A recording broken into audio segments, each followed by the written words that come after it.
Hey there, Captain Wetbeard here, and welcome back to Sword of the Necromancer.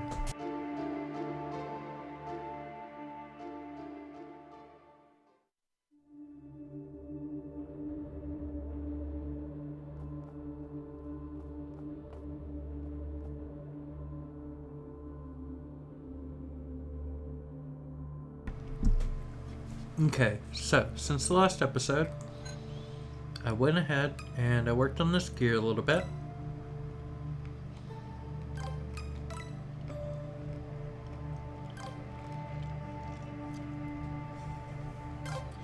Not quite as good as what I had before, but still pretty good.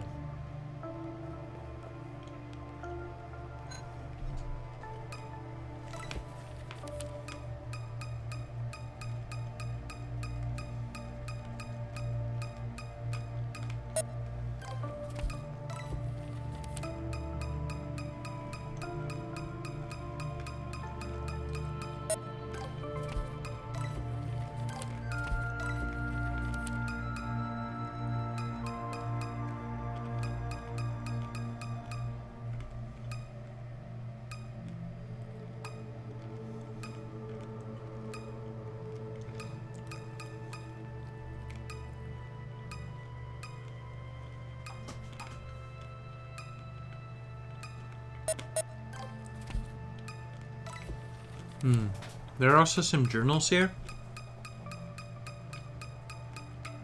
I haven't quite collected all of them.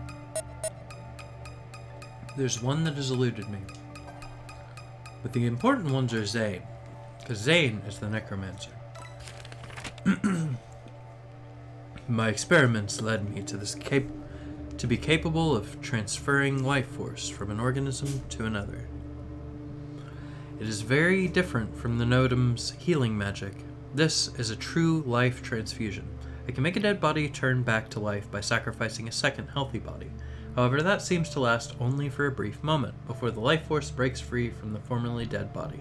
There seems to be some kind of rejection. Still, this is a great progress in my research. I'm closer to immortality. I am now able to take an organism's life force, its essence, and shape it into another. I can modify the new body's properties to a degree. I tested it with my apprentices successfully. The strong ones, I rebuilt them to be even stronger, hulking beasts. The ones who are more skilled with spells are now magic given physical form. This is at the cost of their humanity, but what is to be human? Why limit ourselves to be human? Humans are weak. Notam are weak. I despise that weakness. I reject that weakness. I reject humanity. The next step is to take my own essence and give it a new, weakness-free form, to make myself eternal. After countless experiments, I managed to extract a little of my very own essence and give it a physical body. I call it the Homunculus. By itself, it does not have a defined form, but it seems to prefer a rather spherical one. The interesting thing about this Homunculus is that it can rebuild itself in the form of anyone by just taking a little sample of that person's blood. The Homunculus has a fascinating property. By itself, its will is to protect me, its creator. But if it takes the form of another organism, it will gain a similar personality to the organism it is mimicking and even attack me, provided it is the original host's intention. The Homunculus shall make a good guard for my dungeon, but nobody can get their hands on its flask-bound form, or they could discover how to use it against me. This is it, the culmination of my research. This tool allows me to take the essence of a recently dead organism. Using my life force, I can return that essence into being, thus effectively resuscitating those dead organisms. Upon being summoned, those beings will follow my orders without exception, as they are, in fact, my very own essence given new form, but the extent of the powers of my sword does not end there. Anyone could use the sword to revive simple critters like the ones that dwell in my dungeon, mostly made from the countless poor souls that served me well in my experiments. But the sword hides a secret that only I know of. This is the key to my immortality. I shall make sure the sword is constantly used, but also that it never leaves the dungeon. I have conquered death. I am eternal. And thus is why I think Zain is a necromancer and the sword is his phylactery. But yes, I wanted to go ahead and share that with you guys before we continue. Also, I was eating a piece of candy, so. Alright, Let's see if we can save our girlfriend. Isn't that just the name of the game?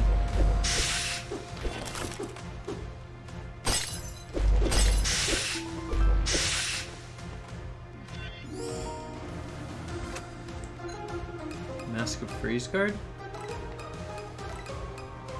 Well, I already have status prevention, so I'm not too worried about that.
Gaining XP pretty quick, which is good because I'm nowhere near the level that the other character was.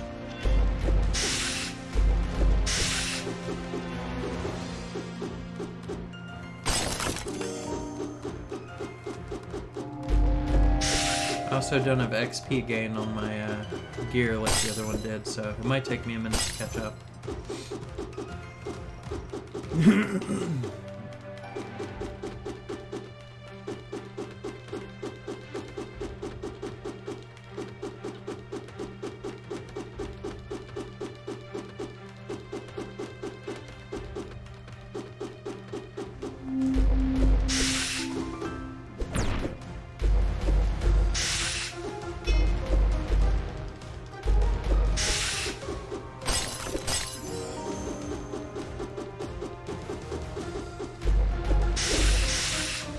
Hey, at least I still have my skill. I can't take that away.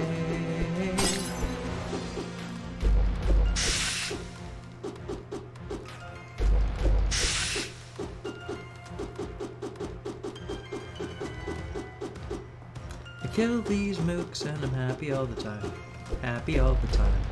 Happy all the time.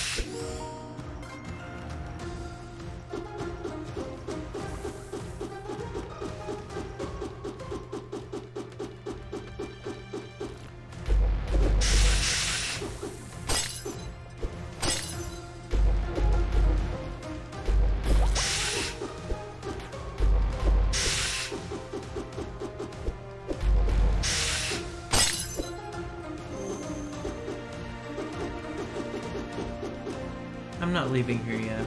I need to gain a few more levels.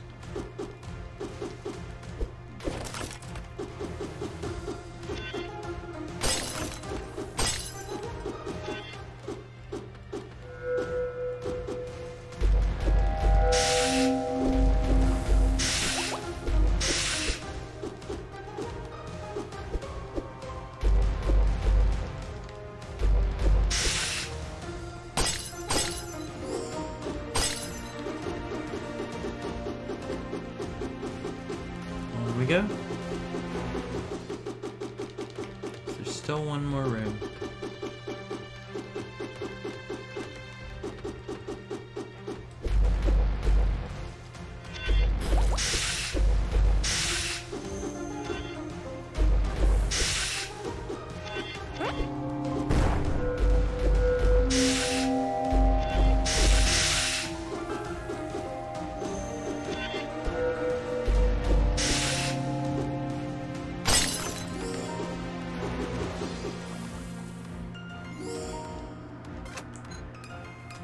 Ring of Thunder. No, thank you.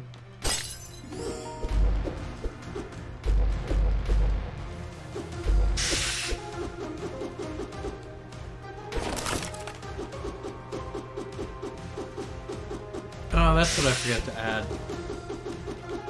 I don't have light element on my items.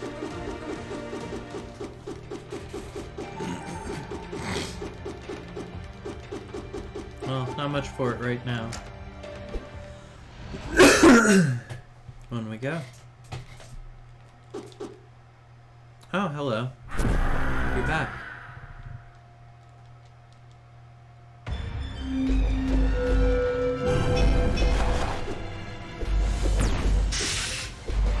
This is why light element would have been good.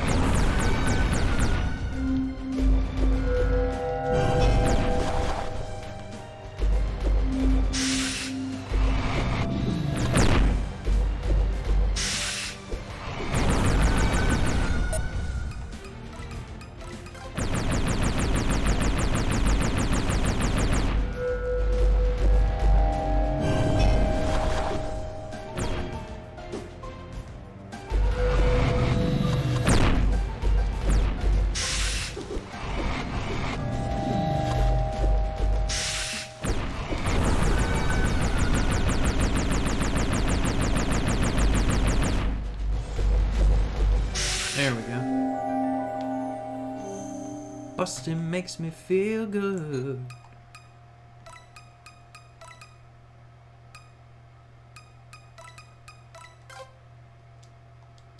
Yeah.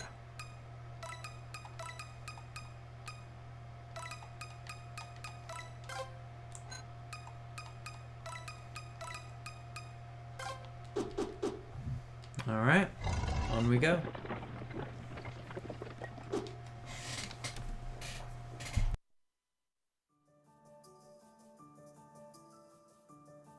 It was the first day of the pilgrimage.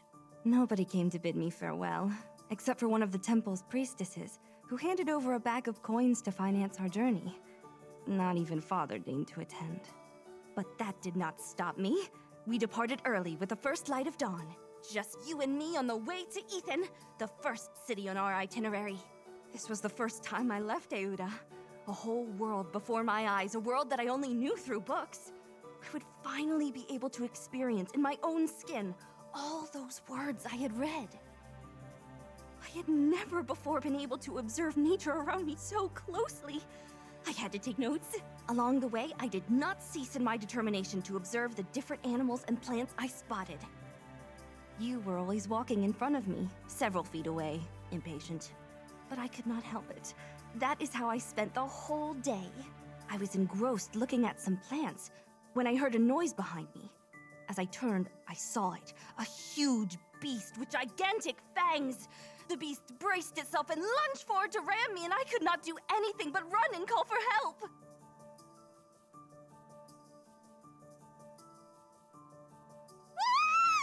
Help me! What's taking you so long now? Get your ass down here already! We're never going to get to Ethan if you keep stopping to smell the roses. Tama! Please help! A monster! I noticed how something brushed my hair, and then again, and then a great weight fell behind me.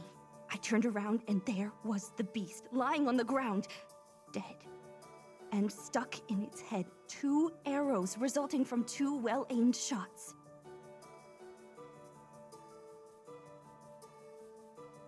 This, lady smartass, is no monster. It's just a wild boar. It is humongous. This is the first time I've seen one, well alive. Good grief. You killed it. And? Didn't you want me to protect you? There was a wild animal running after you, and you were screaming like crazy. What did you want me to do? Give it a kiss? You did not even hesitate. And you could have hit me with those arrows! That was reckless! Well, excuse me, princess. I didn't hit you, did I? So don't complain. Look, we made a deal. I protect you during this journey, and you pay me when we get back. And if you want me to protect you, I have to kill animals and do even worse things. Do you understand? I am just so sorry that the boar had to die because of me. I must have startled it. Don't cry for our dinner. It's starting to get dark. We should camp here. Camp? What did you expect? That we would get to Ethan this very day and sleep in a warm, fluffy bed? Of course not. Not with you stopping constantly. Come on, stop standing there like a royal dimwit and help me carry this thing.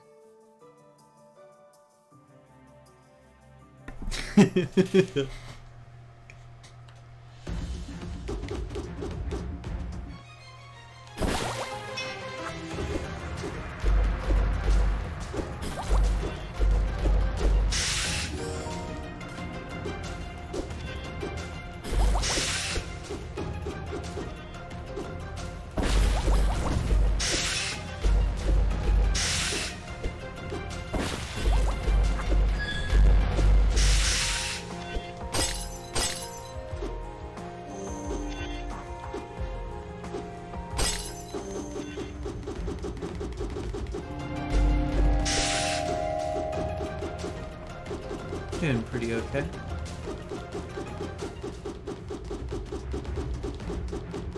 Just trying to pick up a little bit more XP before we fight the boss.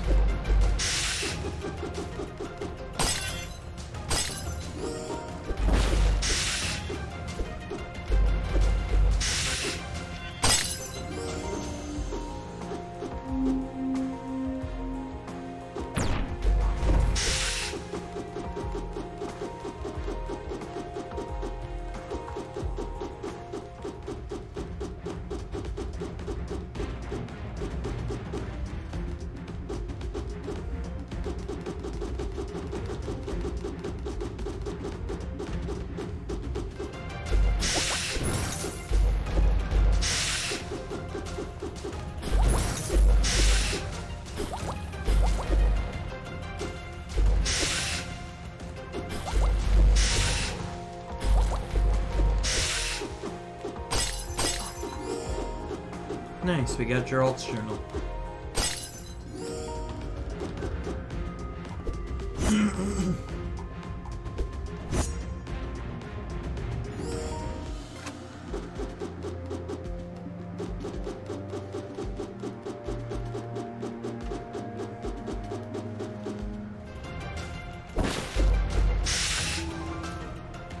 Nice.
I've gotten pretty fucking good at this.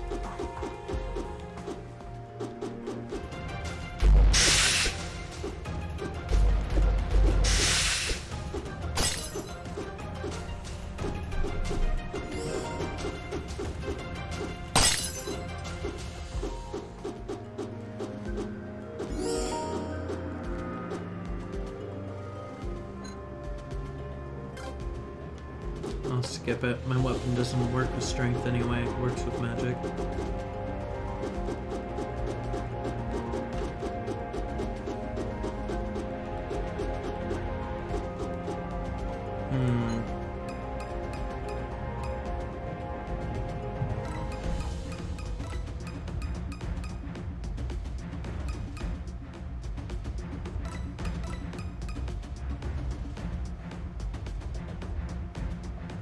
Okay. So I'm going to show you a neat little magic trick. Check this out. Alright.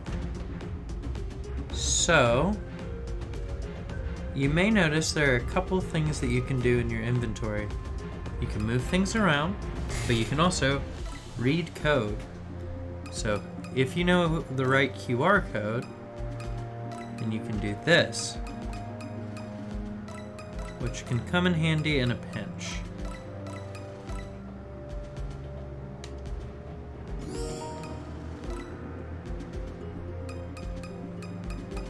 So I am going to make 3 of these.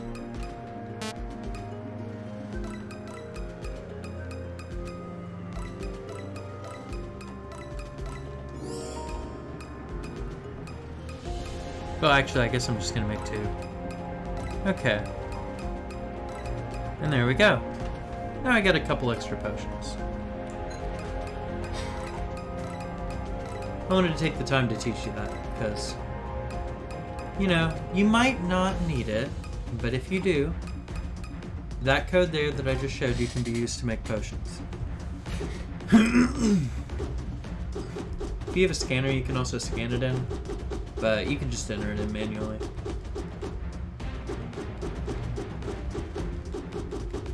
They were handed out to the Kickstarter backers. But, you know, they didn't say that you couldn't share them. And I got your guys' back. Alright, let's party.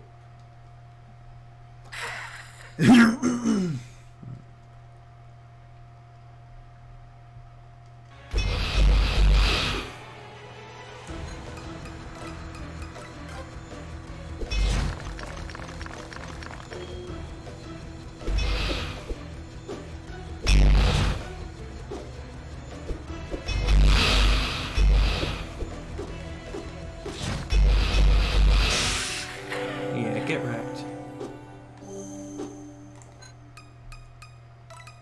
Now.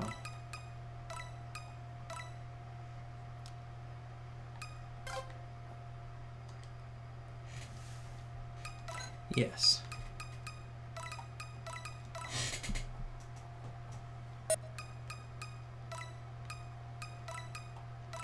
I'm gonna stock up on potions.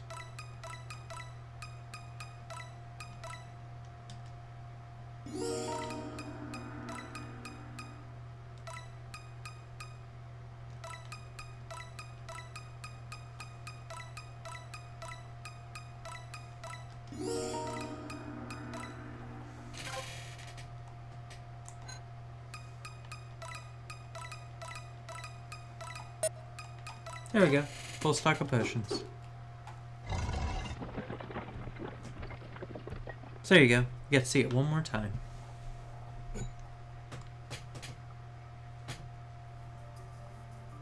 Feel free to take a screenshot of that to share if You always say you have somebody that, you want to show that but trick to. I do not think you are so terrible. Yes, you may be pretty rough around the edges, but that does not make you a bad person. I'm not talking about my lack of manners. I'm talking stealing, lying, deceiving people since I was 9. Since such a young age. Yep. It was then when the bandits took me under their protection and made me live like one of them. Wow. You were quite the gifted child. Not how I would have put it, Princess. What happened? How did you end up in such a situation? Long story short, my father died coughing like an old man. We never knew what he caught. After that, my mother decided we had to leave town and go to the capital, where some relatives would take care of us. Before we could leave, she also fell ill and died from a high fever. It was probably the same disease. I am so sorry. Don't be. It's been 10 years already. What did you do after that? Being the stupid child that I was, I had the great idea of following my mother's plan on my own. I took what little food we had left and headed into the woods, expecting to cross them and reach the city in search of those relatives that I later found out did not exist. Alone? A completely foolproof plan, if I do say so myself. So, after the most terrifying night in my life, I found myself in the middle of the forest, lost and alone. Food was running scarce, and I kept wandering for who knows how long. Just when I thought all hope was lost, I came across a group of bandits that had just robbed some travelers. I guess the boss felt pity for me, so they took me in. Well, at least you were fortunate enough to meet them. You've got to be joking. Those sons of bitches made sure I never forgot my debt to them. And shortly after taking me under their protection, they forced me to rob city folk, or else I wouldn't get any food for the day. Good grief. Since I was smaller and more agile than them, they also used me to sneak into places. So that's what I had to do to survive. Mind you, I'm not trying to justify myself to make you feel sorry for me, okay?